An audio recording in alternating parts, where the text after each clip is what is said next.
I was standing here looking at it looked like the speaker's rostrum, and I asked where I'm supposed to speak, and Melissa would have been quick to remind me, one day out of the year you speak at the speaker's rostrum and only at my invitation. So I know my place. To Archbishop Hebda, Bishop's father, and the whole community here at Basilica of St. Mary's, thank you for this beautiful tribute and mass to Melissa and Mark. And each and every one of you, thank you for being here to celebrate the lives of these incredible people. I can't help think, though, of all the people who would be a little miffed and tell us that this was a big fuss would be Mark and Melissa, never seeking that limelight, but always being at the place where good was being done.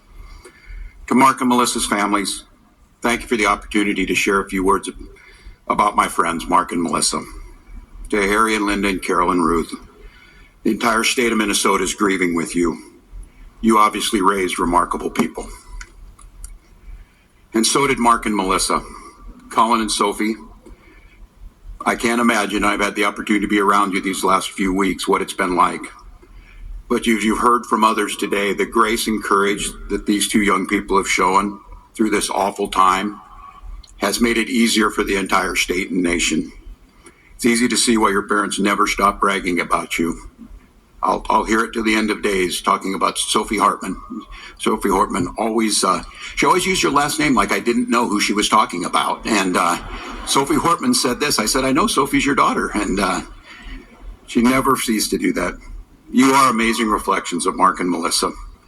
We're grateful we'll continue to feel the force of their leadership, strength, and kindness through what you bring to the world. Most importantly, I hope you know that this community and this state will stand with you now and forever. Melissa Hortman will be remembered as the most consequential speaker in Minnesota history. I get to remember as a close friend, a mentor, and the most talented legislator I ever known. For 7 years, I have had the privilege of signing her agenda into law. I know millions of Minnesotans get to live their lives better because she and Mark chose public service and politics. More kids in pre-K, fewer in poverty. More schools with the tools and teachers they need, fewer with hungry students. More trees in the ground and clean energy coursing through the grid. Fewer roads and bridges at risk of failure. More people in safe and secure housing, fewer worrying about how to manage caring for their loved ones. That's the legacy that Mark and Melissa will leave behind for all Minnesotans. But that's a part of the story that belongs only to those who were fortunate enough to know those people behind the legacy. The part of the story doesn't take place in some freezing, dimly lit room in the Capitol. It takes place at CR Billiards, where Mark loved to shoot pool on Monday night. It took place in that garden where Melissa fussed over her lilies like they were a wayward member of that caucus.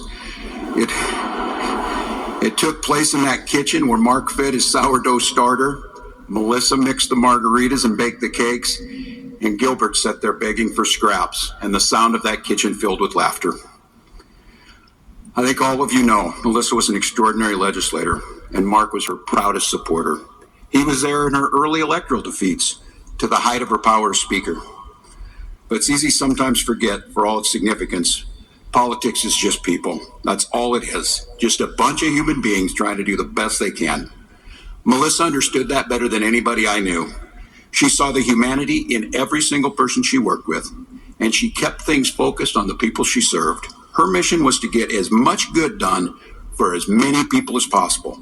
It was the golden rule instilled to her by her father, and the passion to serve she learned from her mother. Mark's focus was people too, and it's no surprise. Melissa and Mark, as you heard, met mentoring a student in Washington, D.C. And what a beloved colleague and friend he was to so many. Admittedly, I never talked much politics to Mark. I'd try and get a tech tip from him, but we mostly bonded over our love of that sweet, sweet 80s music. He truly appreciated it. It was the focus on people that made Melissa Hortman so effective. She certainly knew how to get her way, no doubt about that. But she never made anyone feel that they've gotten rolled at a negotiating table. That wasn't part of it for her, or part of who she was. She didn't need somebody else to lose to win for her. I remember one really interesting late night, one of those closed door sessions these legislators hate so much, middle of the night. Everybody was tired, and a legislative leader had made a concession, but the next morning had some regrets about that. Stated I was exhausted, he explained. And if I'm being totally honest with you, I had a couple too many glasses of red wine last night. The truth is, I gave something that I can't sell to my caucus. Now, those of you in politics are aghast with this, and you would have seen Melissa Hortman could have used leverage. She could have expressed anger. She didn't. She saw a human being. She gave grace. She sat back down. Honest to God, opened a bag of jalapeno Cheetos, and we went at another deal and went right back at it to make sure that everyone got what they needed. I know that in these times of this inexplicable, unexplainable tragedy, all of us are searching for some kind of meaning, some kind of lesson that we can learn to help ease our loss. And maybe it is this moment where each of us can examine the way we work together, the way we talk about each other, the way we fight for things we care about, a moment when each of us can recommit to engaging in politics and life the way Mark and Melissa did, fiercely, enthusiastically, heartily, but without ever losing sight of our common humanity. But let's not do it because of the way Mark and Melissa died. Let's do it because of the way they lived and the way that they led, with joy, with passion, with respect, with empathy, with purpose, and with humility. We're not always going to get it right. After all, we're only human. But the best way to honor these remarkable Minnesotans is to continue the work of building a state equal to their aspirations and a politics worthy of their example. Thank you to each of you, and may God bless Mark and Melissa.